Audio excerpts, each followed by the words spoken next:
എരുമേലി മുക്കൂട്ടുതറ സ്വദേശി ജസ്റ്റ മരിയം ജെയിംസിന്റെ തിരോധാനത്തിൽ സിബിഐയുടെ തുടരന്വേഷണത്തിന് സാധ്യത. സിബിഐ നടത്തിയ അന്വേഷണം തൃപ്തികരമല്ലെന്നും കണ്ടെത്തൽ പൂർണ്ണമല്ലെന്നും വ്യക്തമാക്കി ജസ്നയുടെ പിതാവ് കൊല്ലമുളകുന്നത്ത് ജെയിംസ് തിരുവനന്തപുരം CJM കോടതിയിൽ ഹർജി നൽകിയിരുന്നു.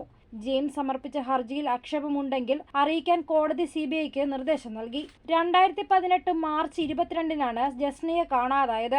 ജസ്നയുടെ സുഹൃത്തുക്കൾ, സഹപാഠികൾ എന്നിവരിലേക്ക് വേണ്ട വിധത്തിൽ അന്വേഷണം ഉണ്ടായിട്ടില്ലെന്നും കുടുംബങ്ങൾ നൽകിയ സൂചനകളുടെ അടിസ്ഥാനത്തിൽ അന്വേഷണം ഉണ്ടായിട്ടില്ലെന്നുമാണ് ഹർജിയിൽ പറയുന്നത്. ജസ്നയെ കാണാതായ ശേഷം വന്ന ഫോൺ കോളുകൾ ദുരൂഹതയുണർത്തുന്നു. സുഹൃത്തുമായുള്ള ബന്ധത്തിലേക്ക് അന്വേഷണം പോകാതിരുന്നതിലും ദുരൂഹതയുണ്ട്. മതം മാറ്റം, തട്ടിക്കൊണ്ടുപോകൽ തുടങ്ങിയ തലങ്ങളിലേക്ക് മാത്രമാണ് സിബിഐ നീങ്ങിയത്.